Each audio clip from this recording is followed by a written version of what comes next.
frozen valley. Wind you can hear before you feel it. You are standing in it, an ancient human wrapped in hide, breath smoking in the air. And in front of you, maybe 15 feet away, is a saber-toothed cat.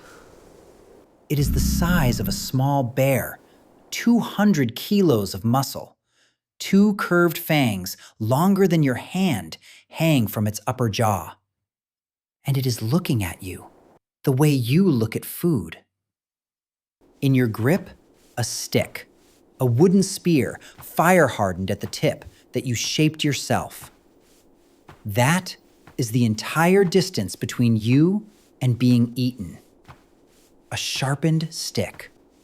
And here is the part that should stop you. Your face is calm. Your hand is steady on the shaft. Your feet are set. Your breathing is slow. There is no panic in your eyes, just a flat, focused, almost boring readiness.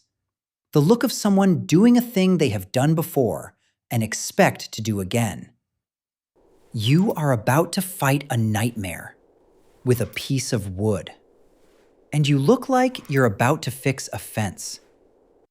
We look back at that, at them, and we call it fearlessness. A whole species of people who stared down the worst the planet had to offer and didn't blink. Who lived every day inside dangers that would put us in therapy and just got on with it. So the question almost writes itself. Why were ancient humans so fearless? And I'm going to answer that directly right now, because the real answer is better than the myth. They weren't. They weren't fearless. Not one of them. The man in that frozen valley facing the cat, his heart is slamming. Adrenaline is flooding him. Every instinct he owns is screaming the same word yours would scream. Run. He is terrified. He's just not showing it. And more importantly, he isn't obeying it. Because here's the thing we get completely backwards. We treat fearlessness like a superpower, the absence of fear. And we imagine our ancestors had more of it than we do. But true fearlessness, actually feeling nothing in the face of death, isn't strength. It's a defect. We know this because we've met it. There is a woman, scientists call her SM, who genuinely cannot feel fear. A rare disease destroyed a small, almond-shaped structure deep in her brain called the amygdala, on both sides, and with it went the emotion entirely. Researchers have shown her the things that terrify all of us: snakes, spiders, horror films, a genuinely haunted house. Nothing. She's been held at knife point in a park and felt no panic at all. She walks toward the exact things the rest of us flee. And you might think that sounds like a gift. It isn't. It's a danger. Without fear, she has no alarm system, no inner voice that yanks her back from the edge. The people around her spend their energy keeping her safe from a world she cannot be afraid of. In the wild, a person like that does not last a season. So sit with what that means for the man in the valley. If he were truly fearless, if he felt nothing, he'd already be dead. He'd have wandered up to that cat years ago out of simple curiosity and never come back. The reason he's alive to stand there at all is that he is afraid. Deeply, correctly, usefully afraid. What he has isn't the absence of fear, it's the mastery of it. And that is a completely different thing. That's what we actually mean when we look back and call them fearless. Not that they felt no terror, that they could feel the full weight of it and keep their hands steady anyway. That the scream of run arrived, and they answered it with, not yet. That's not fearlessness. It has an older, better name. Courage. And here's the part the myth hides from you. They weren't born with more of it than you. They were forced to build more of it than you. Because think about the world that made them.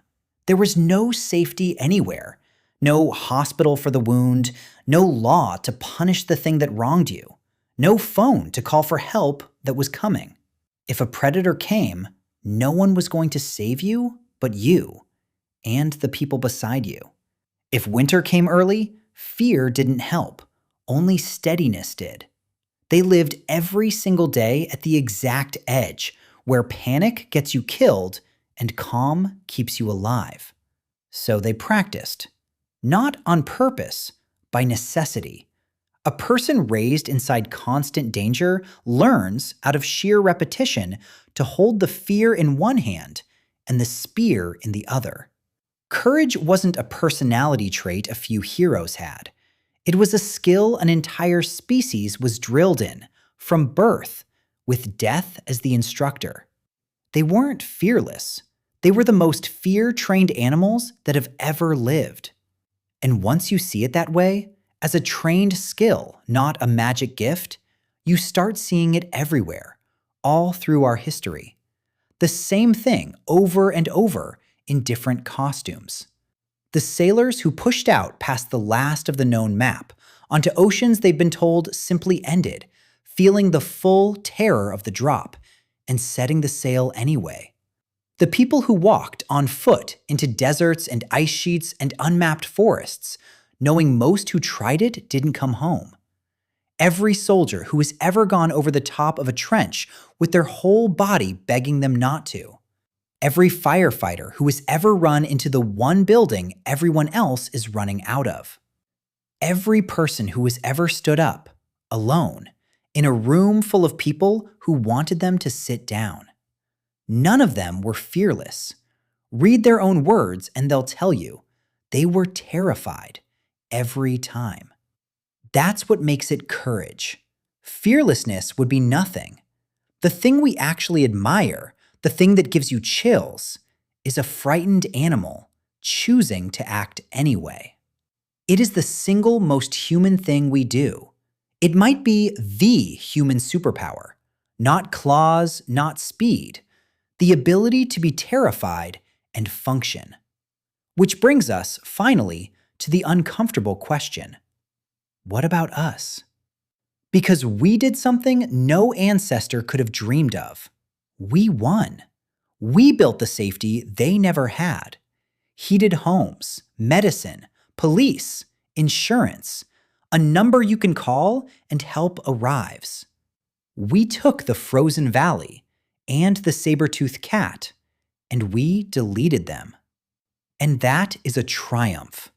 Do not let anyone tell you otherwise.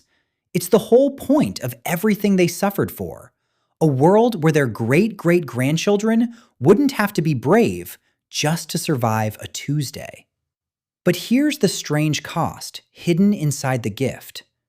Courage is a skill, and a skill you never practice fades. Your ancestors' fear got trained by daily contact with real, physical, life-ending danger. Yours mostly doesn't get trained at all.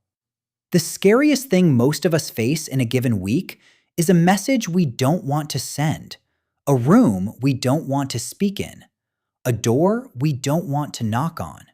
And we feel, standing in front of those small, safe things, the exact same fear the man in the valley felt facing the cat.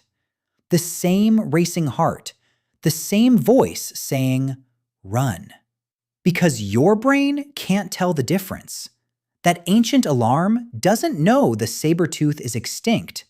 It fires just as hard for the email. And the question isn't whether you have less fear than they did. You have about the same. The question is whether you've kept the other half. The mastery, the steady hand, the not yet. Or whether, in a world that finally made it optional, we've quietly let it waste away. So here's the last thing.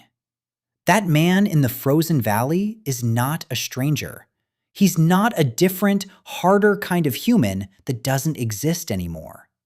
He's you, The exact same hardware, the exact same terror, the exact same capacity sitting unused inside your chest. He never knew he was brave. He'd have laughed at the word. To him, it wasn't courage. It was just Tuesday. And the cat was there, and the spear was in his hand. The only real difference between you and him is that his valley came to find him. Yours, you have to choose to walk into.